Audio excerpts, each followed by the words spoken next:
Meals chapati రోటీ కాకుండా సంతృప్తిగా rice కూడా తినవచ్చు. Doctor rice, sugar free rice, doctor rice, diabetic rice, sugar పెన్సని బియ్యం, డాక్టర్ రైస్. నమస్తే, వెల్కమ్ టు ఆర్టీవీ.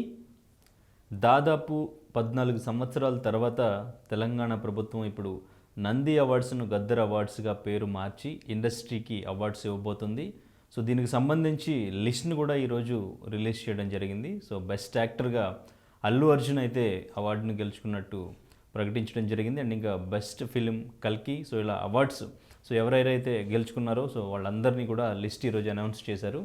సో ఇదే టాపిక్కి సంబంధించి మాట్లాడదాం. ఈరోజు మనతో పాటు సీనియర్ జర్నలిస్ట్ భరద్వాజ్ గారు ఉన్నారు. సార్ నమస్తే. నమస్తే. సార్, ఎప్పటి నుంచో ఇండస్ట్రీ కూడా ఎదురు చూస్తుంది. ఇంతకుముందు నంది అవార్డ్స్ అనేవాళ్ళు అవార్డ్స్ ఇవ్వడం మానేశారు. గవర్నమెంట్ నుంచి ఎటువంటి ఎంకరేజ్మెంటు, ఆ బూస్టింగ్ అనేది మాకు లేదు అని చెప్పేసి చాలా సందర్భాల్లో వాళ్ళు అడగడం జరిగింది. సో ఫైనల్లీ ఇప్పుడు సో గద్దర్గా పేరు మార్చి గద్దర్ అవార్డ్స్ అని ఇవ్వబోతున్నారు. సో ఈరోజు అనౌన్స్ చేసిన అవార్డ్స్ చూస్తే సో మీకేమనిపించింది? ఎందుకంటే ఎవరి ఇన్ఫ్లుయెన్స్ లేదు, ఎవరి ఇన్వాల్వ్మెంట్ లేదని చెప్పేసి దిల్ రాజు గారు కూడా చెప్పడం జరిగింది. సో బెస్ట్ యాక్టర్గా అల్లు అర్జున్ రావడం పైన కొంతమంది కొంచెం విమర్శలు కూడా వినిపిస్తున్నట్టు అనిపిస్తుంది. అంటే విమర్శలు రావాల్సినటువంటి అవసరం ఏం లేదు అల్లు అర్జున్కి సంబంధించి. అంటే తనకి గతంలో నేషనల్ అవార్డు వచ్చింది ఇదే క్యారెక్టర్కి. అంటే పుష్ప 2కి ఇచ్చినట్టున్నారు. ఇది పుష్పకి ఆయన గెలుచుకున్నాడు. అయితే స్మగ్లర్ క్యారెక్టర్కి అవార్డు ఇవ్వటం ఏమిటి అనేది ఒక చర్చ జరిగింది. పవన్ కళ్యాణ్ కూడా అన్నాడు ఆ మాట. అంటే అడవి రాముడిని అలాగే పుష్పాన్ని కంపేర్ చేస్తూ మాట అన్నాడు ఆయన. అది ఒకప్పుడు హీరోలు ఫారెస్ట్ ఆఫీసర్లు అయ్యేవాళ్ళు, ఇప్పుడు స్మగ్లర్లు అవుతున్నారు అన్నాడు ఆయన. సరే, ఏది ఏమైనప్పటికీ అది క్రిటిసిజం కాదు. అది ఏ పాత్ర అయినా కావచ్చు. ఆయన స్మగ్లర్ కాదు, అల్లు అర్జున్ స్మగ్లర్ కాదు, ఆ క్యారెక్టర్ స్మగ్లర్. ఆ స్మగ్లర్ క్యారెక్టర్ని అద్భుతంగా పోర్ట్రేట్ చేశాడు కాబట్టి అతనికి ఉత్తమ నటుడు పురస్కారం ఇవ్వటం తప్పేం కాదు. అది దానికి సంబంధించి. అయితే దీనిలో వివిధ కేటగిరీల్లో అనేక అవార్డులు అనౌన్స్ చేశారు ఈరోజు.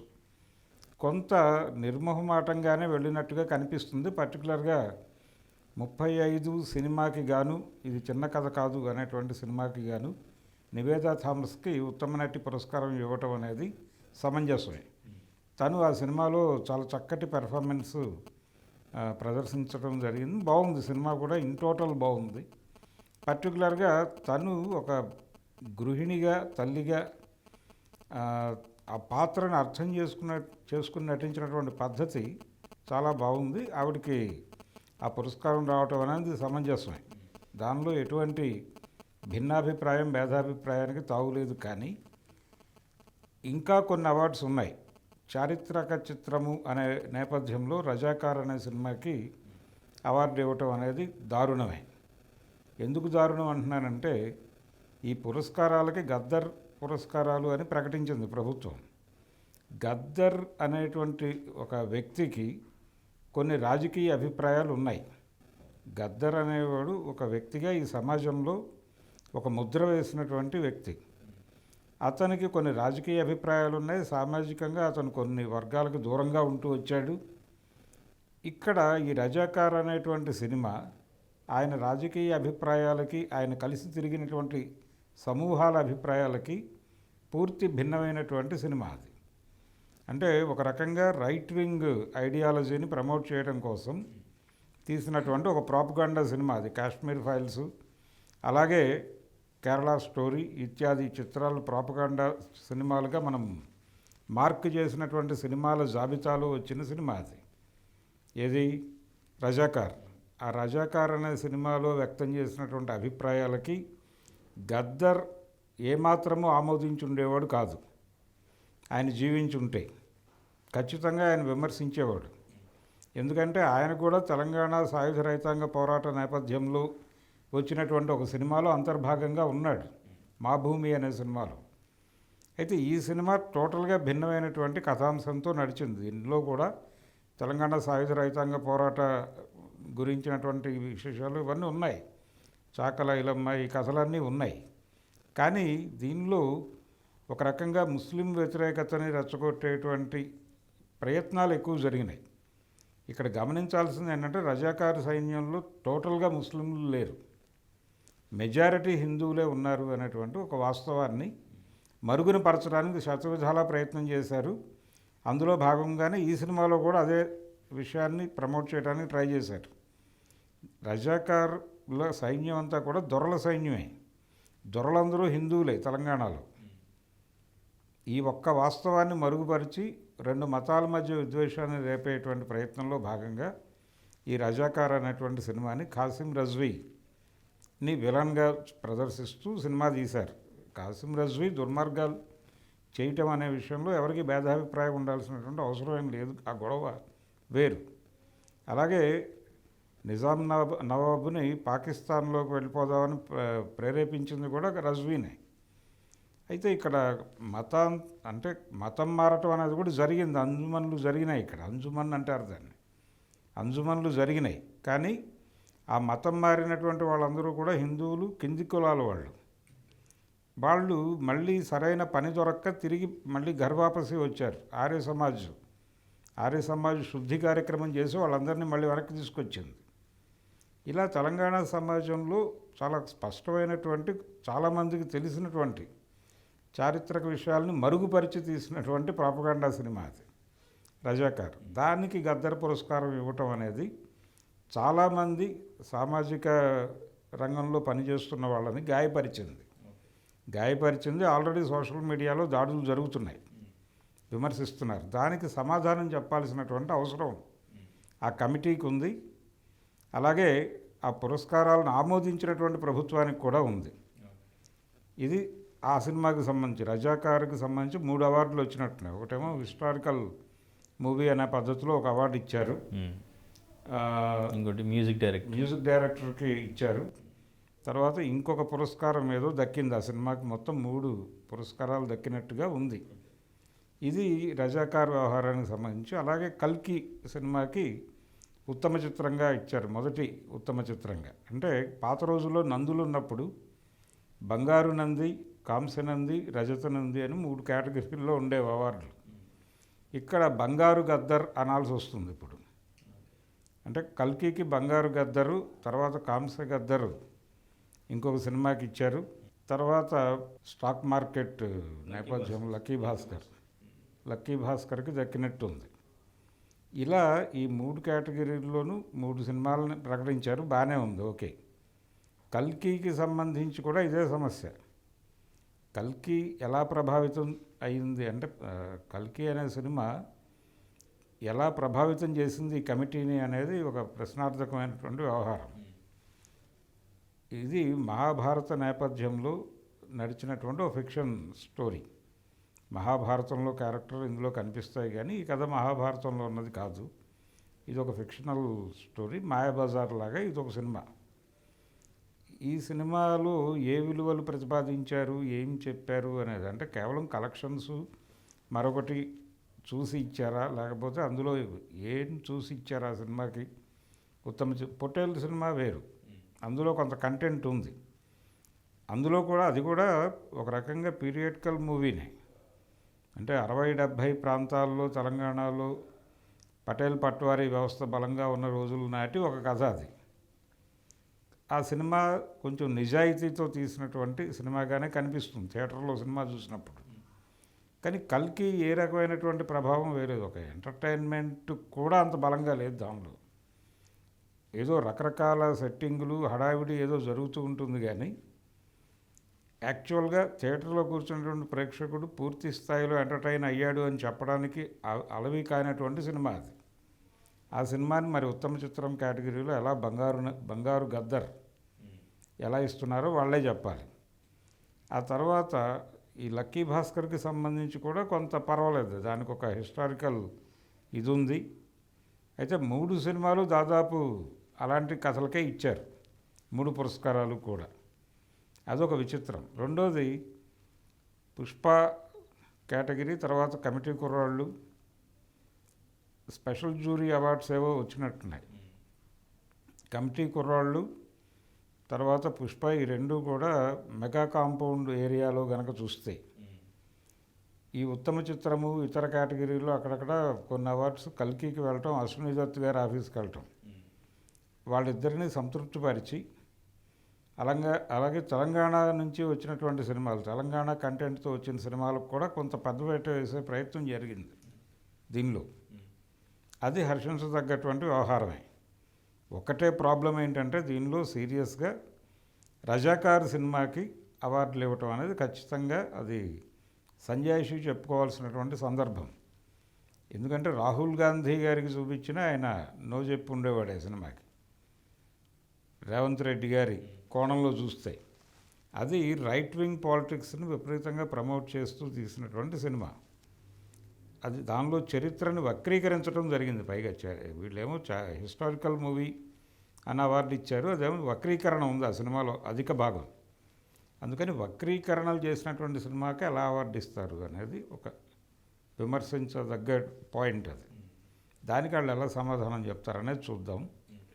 ఇది టోటల్గా అంటే గద్దర్ అనే వ్యక్తికి కొన్ని రాజకీయ అభిప్రాయాలు ఉన్నాయి. రాజకీయ అభిప్రాయాలకు అనుగుణమైన సినిమాలకి గద్దర్ స్మారక పురస్కారం కింద అవార్డులు ఇవ్వచ్చు. కానీ గద్దర్ అవార్డులు అనే పేరుతో ప్రతిదానికి గద్దర్ అవార్డు ఇవ్వటం అనేది అపహాస్యం చేసినట్టు అవుతుంది. గద్దర్ ఇమేజ్ని రెడిక్యూల్ చేసినట్టు అవుతుంది. అంటే ఈవెన్ ఆయన పేరు పెట్టినప్పుడు కూడా ఇప్పుడు కొంతమంది మాట్లాడింది ఇండస్ట్రీలో, కొంతమంది ఇప్పుడు గద్దర్ అని పేరు పెట్టారు, ఆయన భావజాలం నచ్చిన వాళ్ళు చాలామంది ఉంటారు, ఇప్పుడు ఆయన పేరు మీద అవార్డు ఇస్తే ఎట్లా తీసుకుంటారు అనేది కూడా వినిపించింది. మరి డెఫినెట్గా గద్దర్ ప్రమోట్ చేసినటువంటి భావజాలానికి వ్యతిరేకులు అనేక మంది ఉన్నారు అక్కడ ఇండస్ట్రీలో.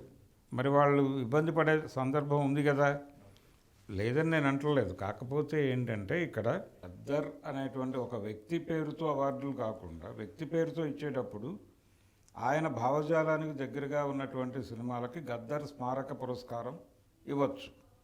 అలాగే ఆయన వాగ్గేయకారుడు, మంచి ఆయన భావజాలానికి దగ్గరగా ఉన్నటువంటి సాహిత్యం ఉన్నటువంటి పాటకి గద్దర్ స్మారక పురస్కారం కింద ఆ లిరిక్ రైటర్కి ఇవ్వచ్చు. అలాగే ఆయన నర్తకుడు, గాయకుడు కూడా. ఆ ఏరియాలో అవార్డ్స్ ఆయన పేరుతో ఆయన భావజాలానికి దగ్గరగా ఉన్నటువంటి పాటలు, జానపదాలను ప్రమోట్ చేశాడు ఆయన. అలాంటి ఒక ప్రత్యేకమైన అవార్డు జానపద గీతాలకి, సినిమాల్లో జానపద ప్రదర్శనలకి ఒక ప్రత్యేకమైనటువంటి అవార్డు గద్దర్ పేరుతో పెట్టి ఇవ్వటం కూడా సమంజసమే. కానీ గద్దర్ వ్యతిరేకించేటువంటి భావజాలం ఉన్నటువంటి సినిమాలకు కూడా గద్దర్ పురస్కారాలు ఇవ్వటం అనేది హాస్యాస్పదంగా ఉంటుంది. అది ప్రధానమైనటువంటి విమర్శ మొదటి నుంచి, ఇప్పుడు కాదు. అందుకని ఇలాంటి ప్రమాదాలు వాటిల్లే అవకాశం ఉందనేది గద్దర్ పురస్కారాలు ప్రకటించిన రోజే తెలుసు. అందుకని మీరు ఏదైనా లోకల్గా ఒక సింబల్ని తీసుకోండి. గతంలో నందిని తీసుకున్నారు లేపాక్షి నుంచి, ఉమ్మడి రాష్ట్రం ఉండగా. ఇప్పుడు మీరు తెలంగాణ సింబల్ ఏదైనా తీసుకోండి.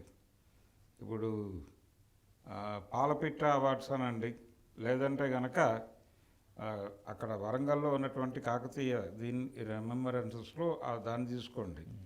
లేదు ఇవేవి కాదంటే చార్మినార్ ఉండనే ఉంది, చార్మినార్ పురస్కారాలను ఇవ్వండి.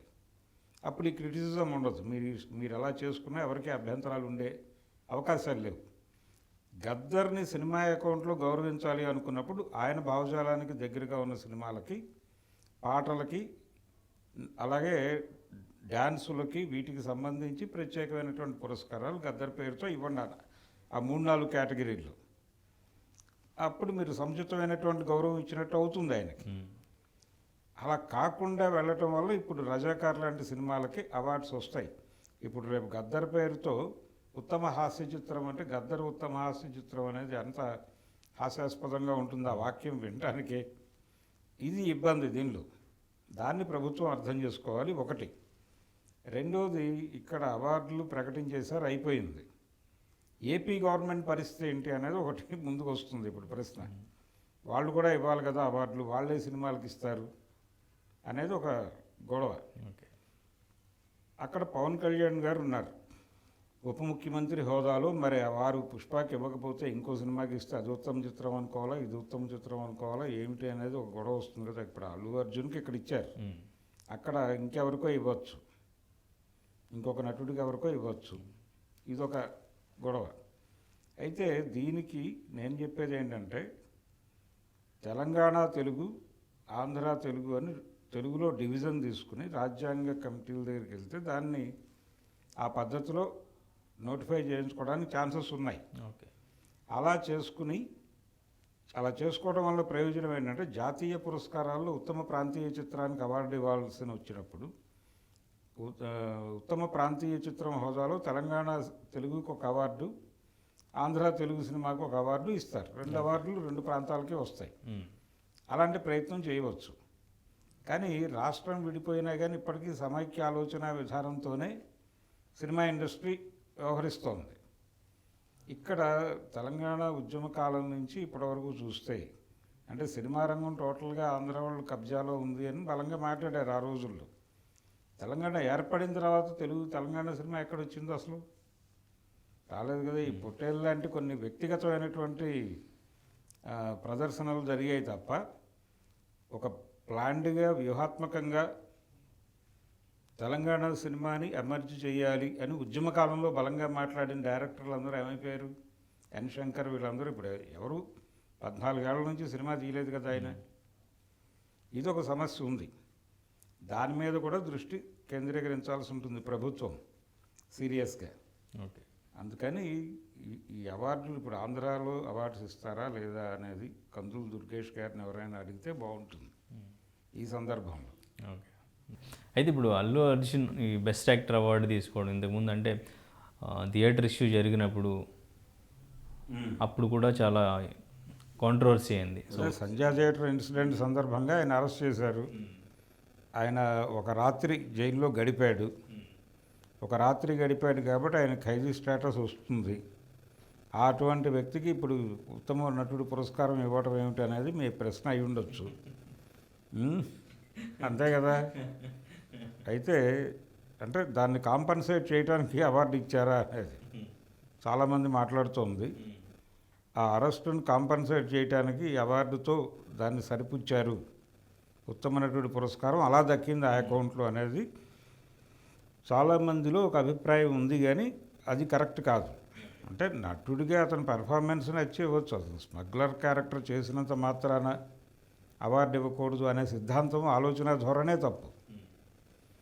అతను ఏ పాత్ర చేసినా ఆ పాత్రకి న్యాయం చేశాడా లేదా, ఎంత శాతం చేశాడు, అతనితో పోటీలో ఉన్నవాళ్ళు ఎంత మేరకు వాడు పోషించిన పాత్రలకు న్యాయం చేశారు అనే దాన్ని బేరీజు వేసి ఉత్తమ నటుడి పురస్కారం ఎవరికి ఇవ్వాలి అనేది జ్యూరీ నిర్ణయిస్తుంది. ఇన్ఫ్లుయెన్స్ ఉంటుందని నేను అనుకోవటం లేదు. అయితే కొంత ఏదో ఇదైతే జరుగుతుంది. అంటే వాళ్ళని అకామిడేట్ చేయాలి కదా, వీళ్ళని అకామిడేట్ చేయాలి కదా, ఇలాంటి కొన్ని ఉంటాయి. వాటిని పట్టించుకుని ఉంటారు. అందుకే నేను ఇందాక అన్నది అంటే అల్లు అర్జున్ గారికి అవార్డు ఇవ్వడం ద్వారా అల్లు ఫ్యామిలీ ఆ ఏరియాలో ఒక అవార్డు ఇచ్చేశారు, అయిపోయింది. కమిటీ కుర్రోళ్ళకి ఇచ్చారు మెగా క్యాంపులో. అంటే నిహారిక ప్రొడ్యూసర్ ఆ సినిమాకి. సో వారు సాటిస్ఫైడ్. ఆ 2 ఫ్యామిలీస్, బిగ్ ఫ్యామిలీస్ని సంతృప్తిపరిచారు. అలాగే అశ్విని దత్తుకి ఇవ్వడం ద్వారా ఒక సమూహాన్ని సంతృప్తిపరిచారు. అక్కడ అయిపోయింది. వీళ్ళని సంతృప్తి పరిచేసిన తర్వాత మిగిలిన అవార్డులు తన ఇష్టం వచ్చిన పద్ధతిలో నడుపుకోవచ్చు అని అనుకుని ఉండొచ్చు వ్యూహాత్మకంగా. అలా డిజైన్ జరిగి ఉండొచ్చు కూడా. ఓకే అండి. ఈవెన్ 35 కూడా సురేష్ ప్రొడక్షన్స్. ఆ నిర్ణయం సముచితమైన నివేదా థామస్కి ఇవ్వటం అనే నిర్ణయం పట్ల వ్యతిరేకత ఉండాల్సిన అవసరం లేదు. తను మంచి పెర్ఫార్మెన్స్ చేసింది ఆ సినిమాలో నిస్సందేహంగా. Okay, so right. సో అయితే ఇప్పుడు అందరూ కూడా డెఫినెట్గా ఈ ఫంక్షన్కి అటెండ్ అవుతారనుకుంటున్నారా? అవుతారు. సో అవార్డు తీసుకోవడానికి ఎవరికి కూడా ఎటువంటి ఇబ్బంది లేకుండా ఉంటుందంటారు. ఎందుకంటే ఇంతకుముందు మనం మాట్లాడినట్టు కొంతమందికి ఆయన భావజాలం నచ్చిన వాళ్ళు అవార్డు తీసుకోవాలంటే కొంచెం ఇబ్బంది ఫీల్ అవుతారనే కామెంట్ వినిపించిందని మాట్లాడుకున్నాం కదా. సో దాని పరంగా ఏమైనా ఆలోచిస్తారు? అవార్డులు పొందిన వారు వ్యతిరేకిస్తారు అని నేను అనుకోవడం లేదు. అంటే పరిశ్రమలో అంటే మెగాస్టార్ చిరంజీవి ఇలా గద్దర్ పురస్కారాలు అని ముఖ్యమంత్రి గారు అన్న వెంటనే ఆయన రియాక్ట్ అవుతూ ఒక వీడియో చేసి సోషల్ మీడియాలో వదిలాడు. ఆయన ఈ గద్దర్ పురస్కారాలు ఇస్తానని ముఖ్యమంత్రి గారు అనటం సమంజసమే, నాకు నచ్చింది ఈ ప్రతిపాదన అని ఒక వీడియో చేశాడు ఆయన ఆ రోజునే. కాబట్టి ఇంకెవరు వ్యతిరేకించే అవకాశాలు లేవు. అంటే ఇప్పుడు నేను మాట్లాడిన పెయిన్ ఉండొచ్చు కొంతమందిలో. సినిమా పరిశ్రమలో ఈ అవార్డులు గెలుచుకున్న వాళ్ళలో ఆ పెయిన్ ఉంటుందని నేను అనుకోవడం లేదు. కానీ బయట మాత్రం పెయిన్ నడుస్తుంది. అది సోషల్ మీడియాలో రిఫ్లెక్ట్ అవుతోంది. అది ఫేస్బుక్లో పోస్టుల రూపంలో కావచ్చు, లేకపోతే ట్విట్టర్లో ట్వీట్ల రూపంలో కావచ్చు. వ్యతిరేకత అయితే వాళ్ళు ప్రదర్శిస్తున్నారు ఓపెన్గానే. ఎందుకంటే అది కొంచెం ముస్లిం వ్యతిరేకతని రెచ్చగొట్టినటువంటి సినిమా రజాకార్. ఆ కోణంలో అది సామాజిక సమతుల్యాన్ని దెబ్బతీసినటువంటి సినిమాని పట్టుకొచ్చి మీరు అన్ని అవార్డులు ఎలా ఇస్తారు అనేది ప్రశ్న. అది పర్టికులర్గా ముస్లిం ఇంటలెక్చువల్స్ నుంచి ఆ క్వశ్చన్ వస్తుంది. దానికి సమాధానం చెప్పుకోవాలి రేపు పొద్దున్న జ్యూరీ. మరి జయసుధ గారు దానికి ఏం సమాధానం చెప్తారో చూడాలి. ఇండియా పాకిస్తాన్ తాజా అప్డేట్స్ కోసం డౌన్లోడ్ చేసుకోండి RTV లైవ్ యాప్.